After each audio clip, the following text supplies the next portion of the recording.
Hi all of you. आजचे गणित पहा. तर दशांश अपूर्णांकाला 10च्या पटीतील संख्येने गुणाकार करण्याची रीत आज आपण शिकणार आहोत.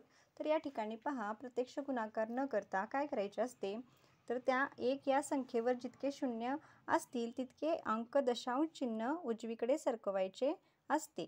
आता ह्या उदाहरणात पहा, इथं 0.23 गुणिले 100 आहे. तर 1 वर किती शून्य आहेत? 2 शून्य आहेत. तर हा पॉईंट काय करायचं, 2 घरे उजवीकडे सरकवायचं, म्हणजे किती उत्तर काय आलं? 23 असं उत्तर आलं. त्यानंतर दुसरं उदाहरण पहा. या ठिकाणी गुणुले 10 आहे. तर 1 वर किती शून्य आहेत? 1 शून्य आहे, म्हणून हा पॉईंट 1 घर पुढे सरकणार. 2.34 असं उत्तर आलं. आता इथं गुणुले 10 आहेत. तर इथं पण काय होणार? हा पॉईंट 1 घर उजवीकडे सरकणार. 23.45 असायचं उत्तर येणार. इथं गुणुले 100 आहेत. तर इथं काय होणार? पुढे हा पॉईंट 2 घरे पुढे सरकणार. बघा, 1 आणि 2.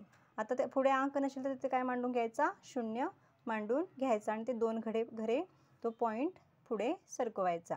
अशा प्रकारे दशांश अपूर्णांकाला 10च्या पटीतील संख्येने गुणण्याची पद्धत आहे. थँक्यू.